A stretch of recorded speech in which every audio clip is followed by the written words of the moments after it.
Yo soy ingeniero industrial graduado de la Universidad del Zulia, ¿no? En ese tiempo fue cuando realmente me adentré al mundo de la lectura, ¿no?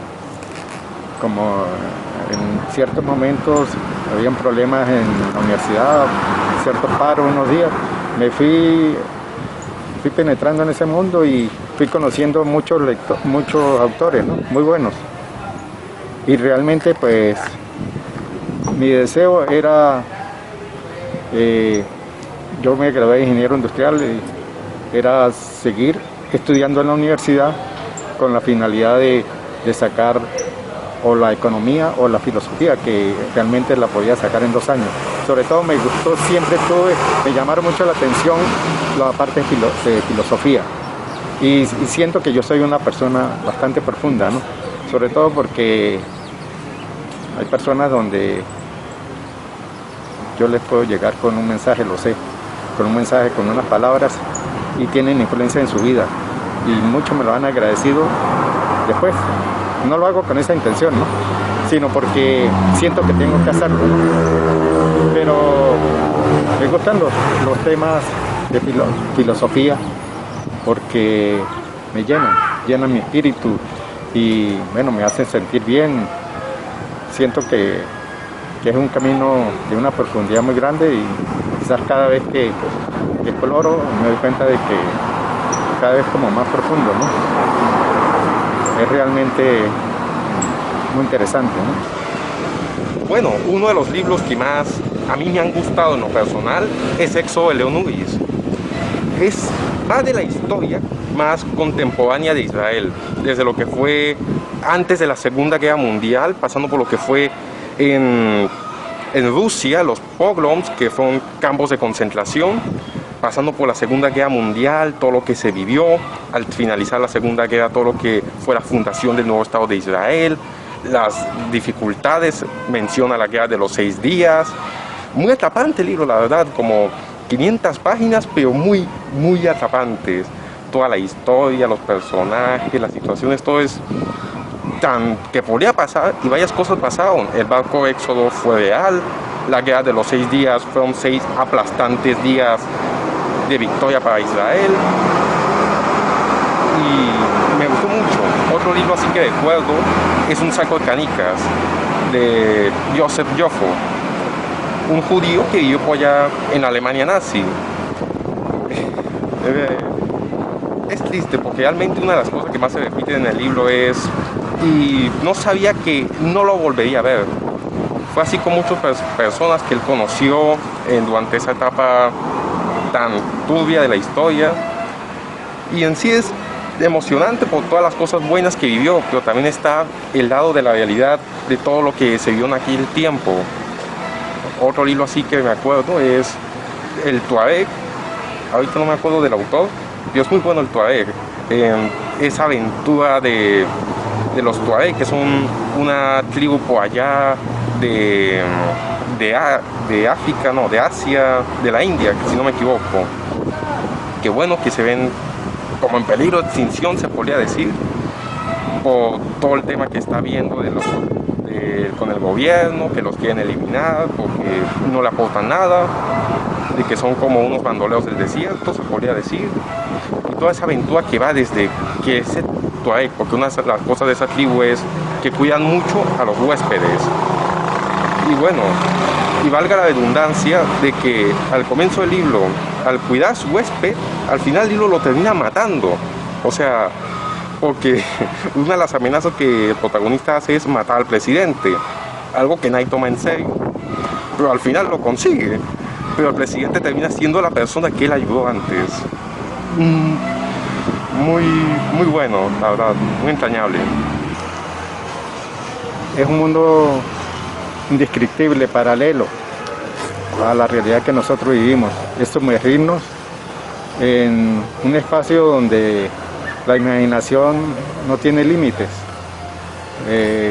Tienes la oportunidad de imaginar a los protagonistas de lo que estamos leyendo, a los ambientes, a los espacios, todo, los paisajes, de manera que tú te formas un espacio y una idea de todo lo que estás leyendo. Aparte de nutrirte, estimula la imaginación, ¿no? Y pues el placer que uno siente, ¿no?, de ver como la mayor riqueza de esos escritores resumida o contenida dentro de un espacio, en unas letras. De verdad, cuando hay un libro que me apasiona es algo muy enriquecedor y es algo como, bueno, de verdad, con palabras, eso yo lo siento muy profundo, me apasiona y me agrada mucho. Entre ellos están Hermann Hesse, están Fedor Dostoyevsky, está Khalil Gibran. Tengo recuerdos y libros que han dejado en mí como una huella. Un ejemplo, los libros de Khalil Gibran, El Profeta, El Vagabundo. Hay una cantidad de libros de él que todos son libros, bueno, con un contenido muy profundo, ¿no? Yo recomiendo que al leer esos libros es recomendable leerlo cada cierto tiempo de nuevo, porque reafirma muchos aspectos en tu vida y te llevan a la realidad, ¿no? Igualmente los libros de Hermann Hesse, los libros de Dostoyevsky, los clásicos, de verdad es un mundo tan increíble, ¿no? Sobre todo la narrativa de esos escritores rusos, con la precisión, con esa psicología tan profunda, donde ellos narran tan claramente, de una manera, la personalidad de los protagonistas, ¿no? Cómo eran, cómo se desenvolvían, qué pensaban, todo. Es como una radiografía de la persona. Igualmente, pues nosotros lo llevamos hacia nosotros mismos y nosotros actuamos así. Cavilamos, pensamos, analizamos tantas cosas, y así son los personajes de estos libros, ¿no? De manera que te ayudan también como en la parte psicológica, ¿ves? A ver todas esas inquietudes que acechan al ser humano y que lo abordan y que realmente pues muchas veces lo confrontan a uno con la realidad, ¿no? Es lo que te puedo decir de todo esto, bueno, el libro por lo menos, Crimen y Castigo, Los Hermanos Karamazov, Humillados y Ofendidos, el Lobo Estepario, Narciso y Gonmundo. Hay otros que ahorita no los recuerdo, Damian, otras que no recuerdo, que de verdad pues trato siempre de recordar el autor y el nombre de los protagonistas, que para mí es como revivir realmente esos momentos. Bueno, yo cuando busco así literatura, personalmente la que tenga a la mano es la que más suelo leer, pero principalmente temas de historia, ficción histórica, me gusta mucho. Me gusta la historia, porque bueno, por la historia se ven detalles locos, como por lo menos que en los años 1900 ya era común de que la gente le pusiese a los gatos nombres de personas. Y de hecho, hubo un caso bastante peculiar, que no me acuerdo dónde lo leí, de un científico que escribió su tesis como si fuese con dos personas, o sea, con un compañero. Cuando fue a la editorial, le dijeron de que, bueno, o la cambiaba o buscaba un coautor, porque no podía una persona escribir como dos. Buscó un coautor y resulta que no tenía así a nadie a la mano, excepto su gran amigo. No me acuerdo cómo se llamaba, tenía hasta los dos apellidos, el primer nombre y segundo nombre, el nombre completo, el gato. Se llamaba Albert, el gato, si no me equivoco. Y puso al gato como coautor del libro. Y fue gracioso porque cuando se dieron cuenta, ya hasta le había falsificado una firma al gato, y fue un detalle muy gracioso en aquel entonces. También el hecho de que en su momento el jazz fue como el rock en su momento, o sea, lo veían como que corrompía a los jóvenes, era algo que hacía a las mujeres unas frescas, y eso, o sea, lo mismo con los libros pasó en su momento. Esos detalles que aprendí, descubrí leyendo. Con los libros antes se decía precisamente lo mismo de hoy con las computadoras, que te dejan con dolor de cabeza, que te empeora la vista y que es mejor pasar más tiempo en familia. Esto pues, se decía por allá en los 1600, y es un detalle curioso. También todo este tema de la historia de distintos lugares, lo que pasó en Francia por la época de Luis XIII, Luis XIV, y la época del cardenal Richelieu, que fue una época de terror. También todo el detalle que hubo con el Vaticano, que en una época el Papa cambió varias veces seguidas, y hasta hubo un Papa, bueno, no, fueron los Medici, realmente León X, que fue un Medici, que llevó al Vaticano casi que a la quiebra por el despilfarro de su dinero, todo lo gastaba muy fácilmente, y por ese gasto de dinero el Vaticano tuvo que hacer los salvoconductos estos para las personas, que si alguien se moría o si de pronto alguien compraba ese salvoconducto ya había perdonado todos sus pecados, y eso originó a que Martín Lutero iniciase la Reforma. O sea, al final se aprende mucho con todo esto, con el tema de la historia, que al final hay cosas que se repiten, pero con distintas cosas. Antes eran los libros, ahora es el internet, antes era el jazz, ahora es el reggaetón. Es curioso y se aprende bastante, pero por el tema de la filosofía, que es algo que a mí también me gusta mucho, que es la capacidad de pensar. Por la filosofía se aprende, bueno, en lo personal, la ley de la atracción, que es una tontería a mi parecer, de que solo por creer algo y no hacer nada al respecto, lo vas a conseguir. Con la filosofía ya se aprenden más cosas, como mantener la calma, según el estoicismo, mantener la serenidad, aprovechar los momentos buenos de la vida para irse preparando para los malos, porque al final siempre llegan. Y se aprende bastante sobre la manera de pensar, afrontar las cosas. Me gusta mucho.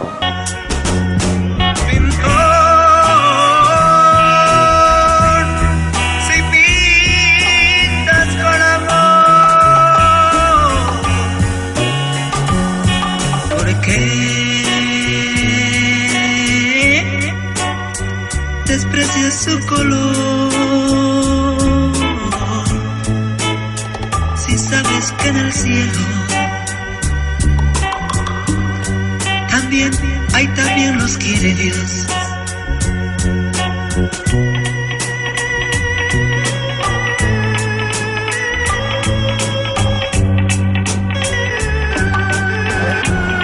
Ok, esta edición que tenemos acá es una edición muy bella, muy valorada, creo yo, por muchas personas que han tenido la oportunidad de tenerla en sus manos, porque esta edición es una de las más importantes, creo yo, en la literatura venezolana, de este escritor que nos ha dado tantas alegrías en las letras y en la vida, ¿no? Andrés Eloy Blanco. Esta edición la hizo Efraín Subero y más o menos retrata todo lo que tiene que ver de la vida del hombre que era Andrés Eloy Blanco y su memoria de escritura y de vida también, ¿sí? Entonces, él en este libro concretamente lo que nos explica es que hace una especie de proyecto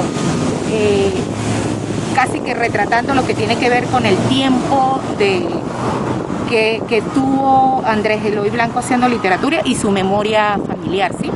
Entonces Efraín Subero ha sido uno de los, vamos a decir, escritores también, egresado, trabajó en la UCA, ha reunido muchos escritores, sus biografías y sus palabras, y en este caso le tocó investigar, buscar, hablar, conocer a la familia de Andrés Eloy Blanco, y es así como consigue recopilar este hermoso libro donde nos va retratando desde los inicios de la literatura de Andrés Eloy Blanco, su vida política su vida familiar, las visitas que tuvo él en varios países cuando tuvo que exiliarse, pero de alguna manera lo que veo y aplaudo de esta edición es que tiene unos poemas que casi son muy poco ubicados en libros de antología poética de este escritor. En este libro están inclusive fotografías con su letra, su grafía y dibujos que cuando él los tomaba para ser después publicados, ¿sí? Hay algunas fotos también de su familia, su esposa, sus visitas a lugares. Hay unas fotos también de sus hijos, sus 2 hijos varones. Y bueno, cuando estuvo en Italia, en Roma, y así sucesivamente. En esta compilación voy a leerte brevemente un poema que se llama La renuncia, un extracto cortico. Aquí está, estos dibujos siempre eran utilizados en algunas de sus antologías, y esta es letra del escritor, de Andrés Eloy, y aquí está el texto completo del poema. Entonces leo brevemente para no extenderme, porque siempre su poesía, su poética era bastante larga. La renuncia.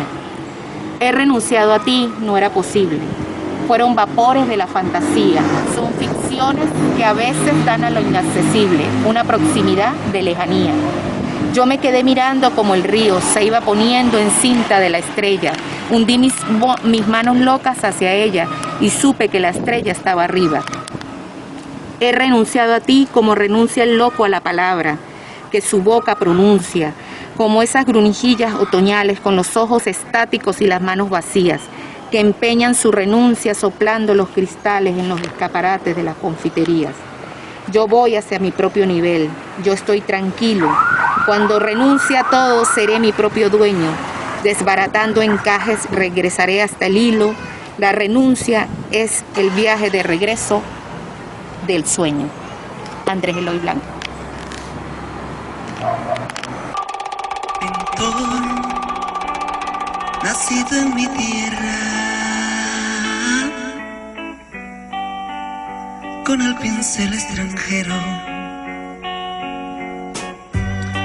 pintor que sigues el rumbo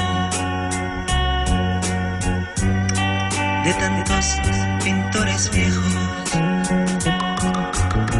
Las fotos son cosas familiares, o sea, algunas familiares de Andrés Eloy Blanco, y él logra que le presten esas fotos y las coloca en esta edición. Mira, aquí está, esta es su esposa.